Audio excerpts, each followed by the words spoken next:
Admission season start हुआ है, confusion है, कास्ट में, कैटेगरी में, ईडब्ल्यूएस, टीएफडब्ल्यूएस, क्या डॉक्यूमेंट करना है, क्या नहीं करना, कंफ्यूजन है, बहुत कंफ्यूजन है और ये अपना लाइफ का की पॉइंट है.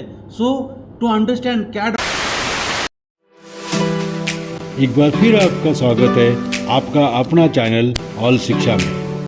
Hello friends, today we are going to talk about CAP admission process details. Now you will say what exactly we'll be talking. So we'll be talking about first seat matrix which is available for the different courses. Now when we talk about the CAP process, it is not only for management or engineering, it is for all. That is a standard document which is published by the government, by CET cell. And first we need to understand the seat matrix for the CAP process, because the CAP process is started, registration is started now, and the moment we go for form filling, we need to understand where we stand. That means what are the different, there are different categories, there are different reservations and all other. So we have to understand where we are eligible, and then we have to understand what documents are required to prove our eligibility in that particular segment.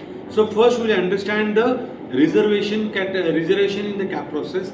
Not only that, but superannuated seats and TFWS. So let us take one by one. When we consider any institute, any engineering college or management college, any of the college which has 100% seats, from that 20% seats are reserved for the management quota, that is ILS, institute level seats, which are for any private unaided business school which offered the university programs.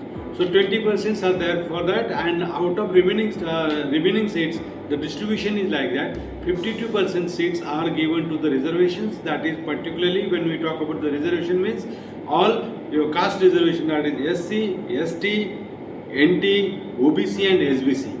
So this particular segment is 52%, and from remaining students are for the open category. Now there is another quota which called as the EWS, that is a supernumerary quota. Means when institute has 126, the institute is allowed to recruit another 10% student, that is 12 students for 120 institute. And then another, there is a supernumerary quota for the TFW, that is tuition fee waiver scheme, wherein student need not to pay tuition fee. For that there is a quota of 5%. That means 6 seats are available for that particular quota TFWS by the institute. So when we move towards the reservation, we have to understand what percent of the reservation is given to particular category. Like SC has a 13% reservation, wherein ST has a 7%, then there is a 19% for OBC, and then NT 1, 2, 3, 4 and SBC all put together 13%. So when all these calculations comes together to the 52% reservation for this, and as I said, supernumerary for the EWS and TFWS. Now come back to the what documents are required for this. So first we will take out for the SC students what documents are required. For the SC students, for any process, first definitely they require their educational document, that is the eligibility certificate, that is 10th, 12th and graduation. Additionally, they need domicile certificate to that you belong from the state. You require birth certificate. So in the domicile, birth certificate and LC, any of the document can be used over there.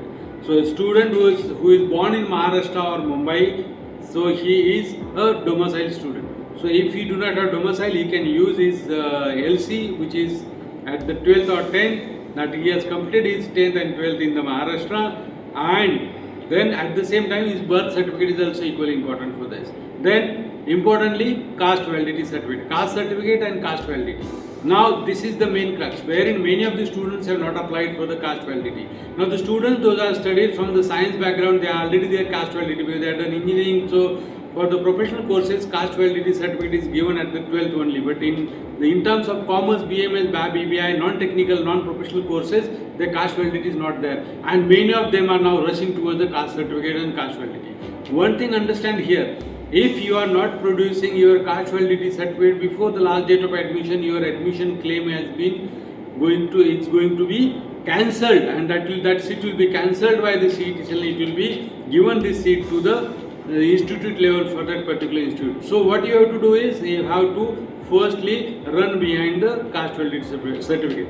Now if you have submitted your document properly to the caste validity office, you should get in 3 to 4 days in 3 to 4 days that caste validity certificate. For that you need to do the follow up, since you know the government authorities and government people, they are busy with some other works and all other. So what you have to do is you have to focus on getting caste validity certificate at priority. So for SC student, caste validity caste certificate is enough for the admission process, and your 10th graduation, and at the same time your CET scorecard and all. Wherein now the student those are applied for CET, they need not to pay any fees hereafter because they are already paid for the CET examination. Now those students will not be able to submit the caste validity certificate before the admission date. They have to pay additional fees of 200 rupees. They have to convert their seat from SC to open, which at the time of CET examination they are filled up, and then they will be eligible to take an institute level admission. Now we will go for ST category. Now the other rest documents which were mentioned in the SC will be same. Only thing here in the ST category, you need the validity from the tribal department, because the department different. In SC you have to go with the party for the validity and all, and wherein the tribal department, it has to go to the tribal department. Rest all documents are same. Now here the moment we move on from this SC ST, when we talk about the NT and OBCs, there are some additional documents which are required, like the non-criminal certificate. That is the most important. Rest documents, again caste certificate, caste validity, 10th, 12th, graduation, your birth certificate, that is required, but additional document which requires a non-criminal certificate. And that non-criminal certificate also requires of the last 3 years income, and that has to be valid till March 25. So when you are taking admission for 24 to 25 academic year, so you require your non-criminal valid till 2025. So this non-criminal certificate we normally receive from this sub-magistrate office, that is at the district level, and that is important in all this caste when we talk about the OBC, NT and all. Now here is a fees difference also, which I would like to tell you in a minute's time. In SC, your tuition fee and development fee both paid by government. In ST, tuition fee and development paid by the government, but in NT case, the development fee is paid by, has to be paid to by student, and the tuition fee is 0. The moment we move to the OBC, again documents are same, again here also non-criminal required and all other documents, but here the tuition fee is 50%. So the OBC fees and EWS is almost same fees. Wherein students, those are joined from open also, and they have the income less than 8 lakhs rupees. So they are also eligible for EBC, but that is once you taken an admission. But for the students, those are coming from the OBC categories, for the claiming the reservation, they require the non-criminal certificate at the time of admission. Now coming back to the last quote of EWS. Now EWS is also having, you require this income certificate which is below your 8 lakhs amount, and there is a EWS separate certificate which you have to taken out from the government. And for TFWS, EWS certificate is okay. Now the fees of TFWS and NTSBC is almost same. So these are the documents which required to be, and particularly when we focus on these two documents of the validity and non-criminal, because that claims your reservation. If you are in the open or in open category, you need basic documents of your education qualification and type A, type B, type C. That is, you completed your 10th, 12th here in Maharashtra, graduation in Maharashtra, so you become a Maharashtra student, so you are eligible through the open. Now as I said, in that also there is this is the caste wise bifurcation of the seat, but at the same time there is another bifurcation of the seats in totality. So there is out of 100% seat, 20% seats are given to the institute level. Now the 15% seats are given to the out of your university jurisdiction. Like suppose we talk about Mumbai, so Mumbai, out of Mumbai and inside Maharashtra, they will be getting, that is state level merit, that require that they will get 15% seats, and the all India level will get another 15% seats. So this 15% plus this 15%, 30%, and then remaining seats which are there, 50% seats are for the university jurisdiction, that is for in case of Mumbai. So this reservation which we talk about, that falls again in this region wise. So when we calculate Mumbai admission, so in Mumbai admission what happens, again the seats which are given for that caste wise, that the breakup which is given, that again has to follow in that seat. So around 52 to 55 seats which comes normally for the Mumbai division, and that from that seat again there will be a reservation. So this is all. Then another is PWD and orphan. So that reservation, floating reservation, that may that is 1 or 2%. So it comes to specific for the specific institute different timely. Sometimes one institute get orphan, then you will get PWD and all. So this is the total reservation, seat type and seat matrix for this.